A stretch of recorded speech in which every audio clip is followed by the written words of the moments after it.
Le lycée et la santé mentale. Deux termes qu'on considère comme pratiquement antonymes, incompatibles et qui pourtant se retrouvent très souvent mis côte à côte. Aujourd'hui, que ce soit sur les réseaux sociaux, dans les médias ou sur les plateaux TV, c'est un gros sujet qui est très souvent remis sur le tapis.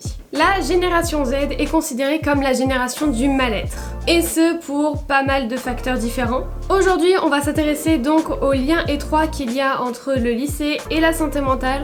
On va parler notamment de phobie scolaire. Je vais essayer de vous donner un petit peu mon ressenti par rapport à tout ça, des statistiques aussi, et je vais vous demander de vous faire votre propre avis sur le sujet. Le but de cette vidéo n'est absolument pas de faire un compte-rendu total de la situation puisque je ne suis absolument pas capable de le faire. Par contre, ce que je souhaite, c'est ouvrir le débat sur le sujet qui est très souvent mis comme un sujet tabou alors que ça devrait pas l'être. Donc si vous avez des avis plutôt bien argumentés ou des expériences, etc., n'hésitez pas à en parler en commentaire, comme ça on pourra un petit peu échanger. Bien sûr, toujours dans la bienveillance et le respect, s'il vous plaît. Dans cette vidéo, je vais donc explorer les statistiques et je vais comparer également le système éducatif français à ceux des pays un peu plus nordiques et aussi à ceux asiatiques.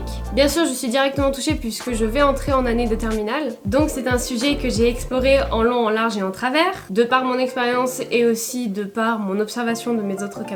Mais aujourd'hui, le but, c'est de vous fournir des statistiques, des comparaisons, des faits qui sont avérés et qu'on puisse se forger tous ensemble des opinions plus ou moins critiques, plus ou moins en accord les uns avec les autres, pour tout simplement débattre. Et sur ce, je vous propose qu'on commence.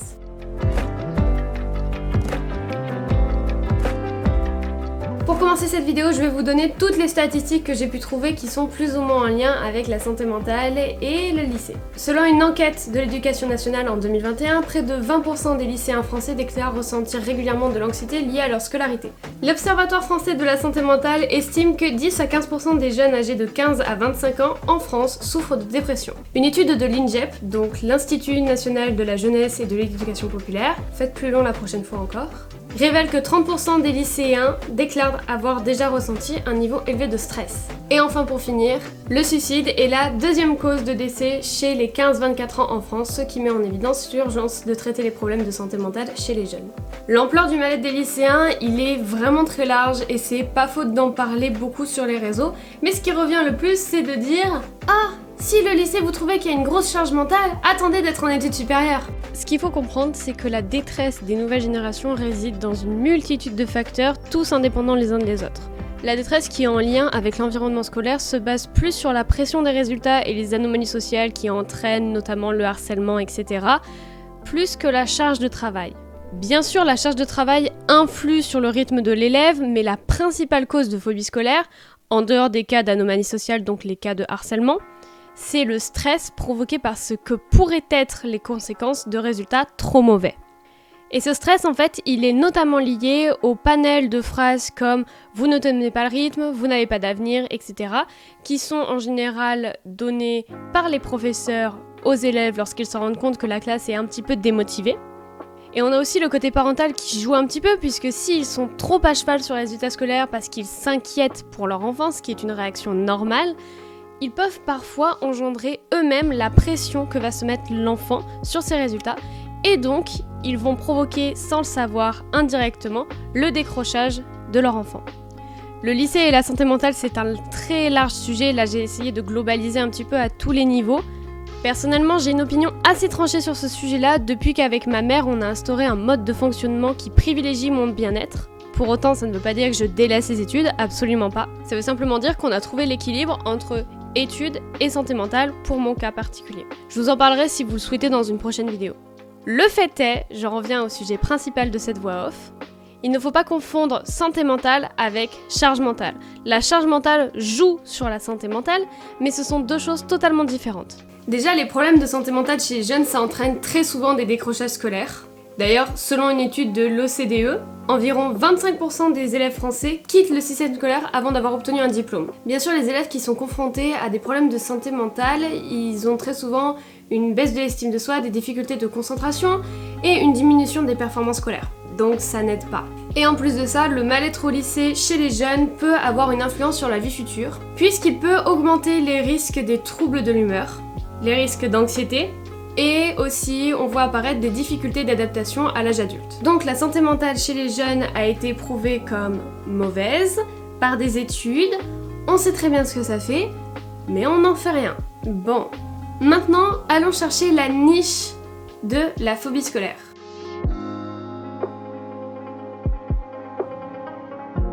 Par définition, la phobie scolaire, c'est une peur intense, excessive et irrationnelle qui se déclenche chez certains enfants et adolescents lorsqu'ils vont à l'école.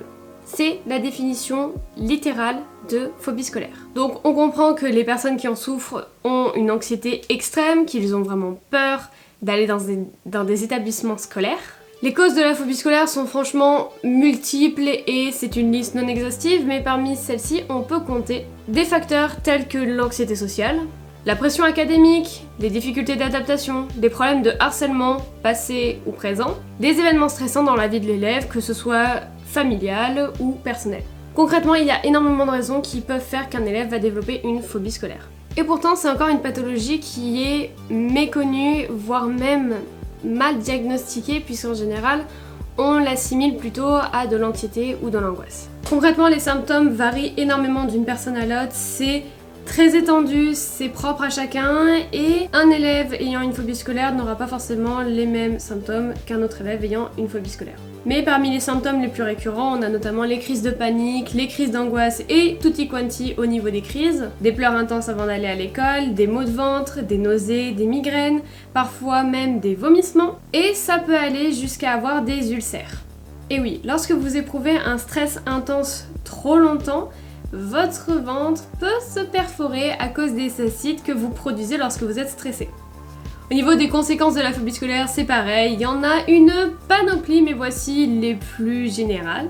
On peut marquer l'absentéisme en cours, qui est la conséquence la plus globale, une baisse dans les résultats scolaires, une baisse dans l'estime de soi et une détresse émotionnelle. Donc concrètement, causes, symptômes, conséquences, on les connaît à peu près et pourtant on a toujours beaucoup de mal à identifier les élèves souffrant de phobie scolaire. Et pour cause, on a encore plus de mal à les aider. Comme je vous l'ai dit, les statistiques concernant la phobie scolaire sont assez limitées puisque c'est un trouble qui est très souvent mal diagnostiqué ou tout simplement mal identifié.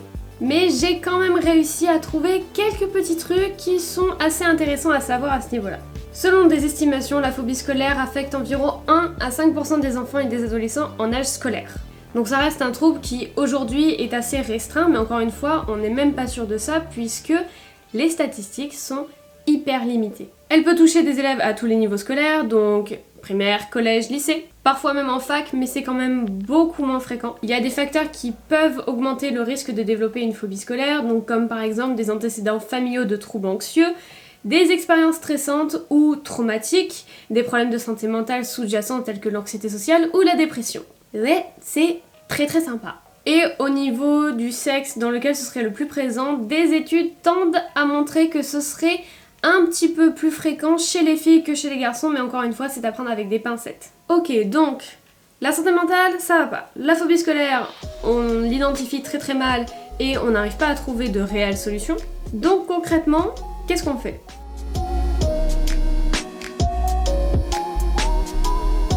Pour répondre à cette question, je me suis penchée sur les systèmes éducatifs plutôt nordiques puisque je sais qu'ils sont très souvent mis en valeur par beaucoup d'experts pour montrer que oui, l'école peut être un endroit agréable où les élèves ont envie d'aller, ce qui nous paraît assez étrange en France. Pour autant, il faut quand même se rappeler qu'en Asie, c'est encore pire qu'en France puisque là-bas, la compétition et les résultats scolaires sont attendus au détriment total de l'individu. Donc autant vous dire que si en France, on se sent malheureux par rapport à notre santé mentale, n'imaginez même pas en Asie. Je le dis parce que oui, je vais montrer du doigt certains systèmes qui sont de meilleure qualité, mais il faut aussi qu'on montre qu'il y a des systèmes qui sont pires. Disons qu'il faut équilibrer la balance. Dans les pays que j'ai pu trouver, on a la Finlande, les Pays-Bas et la Suède qui ont mis en place des programmes assez sympas pour les élèves en difficulté et pour les élèves en détresse émotionnelle. La Finlande par exemple a intégré des séances de relaxation, de méditation et d'écoute active dans les emplois du temps des élèves pour favoriser leur bien-être mental.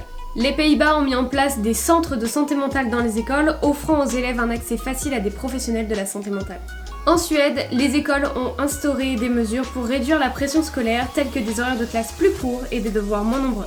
Tous ces points qu'on vient de montrer, ils sont plus ou moins adoptés en France, mais à une plus petite échelle. Les séances de relaxation, de méditation, etc., c'est pas du tout dans le cadre scolaire français. J'ai connu personnellement certains professeurs qui, en effet, nous prenaient 5 minutes sur des heures et qui nous disaient on va faire un peu de méditation, c'est la fin de journée, reposez-vous. Mais ça a été peut-être 2 fois sur toutes mes années scolaires. Alors que ça s'avère hyper efficace puisque franchement, d'expérience, lorsqu'on commence le cours avec une séance de méditation, on est tout de suite beaucoup plus apte à écouter la suite. Par rapport aux mesures prises par les Pays-Bas, donc les centres de santé mentale dans les écoles, en effet, dans je crois pratiquement tous les lycées, tous les collèges, etc., on a une psychologue scolaire. Le problème étant que vous imaginez bien que s'il y a 2000 élèves dans un établissement, une psychologue, ça va vraiment pas être assez. D'autant plus qu'en général, c'est assez compliqué d'obtenir un rendez-vous, ou alors ça prend assez longtemps. On est sur la bonne voie de ce côté-là, mais il nous reste encore pas mal d'efforts à faire. Et enfin, les mesures prises en Suède, donc des horaires de classe plus courts et moins de devoirs à la maison, c'est en effet une mesure que l'on pourrait adopter en France, donc de choisir un horaire un petit peu moins compliqué pour les élèves. Pour ça, vous pouvez vous renseigner du côté scientifique. Il a été démontré que chez les adolescents, donc entre les tranches d'âge de 13 jusqu'à 20 ans environ, notre horloge biologique est totalement décalée. Je vous explique. Le sommeil, vous le savez, c'est influencé par les hormones qui nous traversent tout au long de la nuit. Je vous apprends rien jusque-là. Il a été montré que le pic chez les adolescents d'hormones du sommeil, je simplifie au max, vraiment, si vous voulez plus de détails, je vous mettrai de toute façon des articles dans la barre d'infos. Le pic, donc, d'hormones du sommeil chez les adolescents arrive bien plus tard que chez les adultes. Ce qui fait qu'en fait, lorsque vous demandez à un ado de se lever à 6h30 pour aller au lycée, c'est comme si vous demandiez à un adulte de se lever à 4h30 tous les jours pour aller au travail. Vous comprenez bien que sur la durée, en fait, on comprend que les élèves soient fatigués et ne se reposent pas bien. Pour les devoirs, je ne ferai pas de commentaires étant donné que aujourd'hui, avec le système de spécialité, ça diffère totalement d'une classe à l'autre. Je sais que dans mon lycée, toutes les matières scientifiques ont très souvent beaucoup de devoirs, beaucoup de travaux à fournir chez eux hors des cours. Personnellement, c'est un peu moins le cas. J'ai pris des spé plutôt littéraires, voire même artistiques. Certes, on a du travail à fournir, notamment en cinéma, puisque bon, on ne peut pas faire des journées de tournage tout le temps.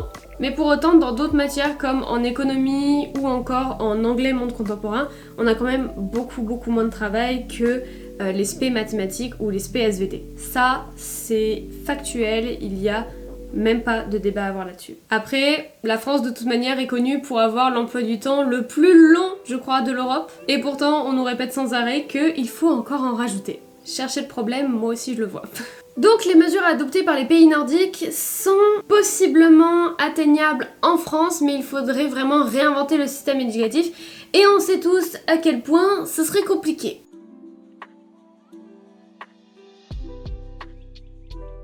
Pour conclure cette vidéo, je pense qu'on peut dire que tout ce qui est santé mentale des élèves, ce n'est pas encore réellement la priorité des personnes qui dirigent le pays. Et pour cause, c'est quelque chose qui est assez nouveau et on sait tous que bon, les choses nouvelles mettent du temps à se mettre en place.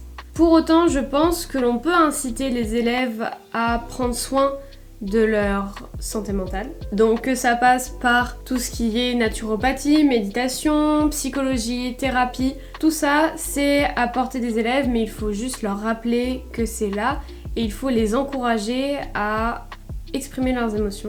Je pense que la plus grosse erreur qui a été faite ces dernières années, ça a été de dire aux élèves que tout ce qui importait c'était leurs résultats. Ce n'est pas vrai.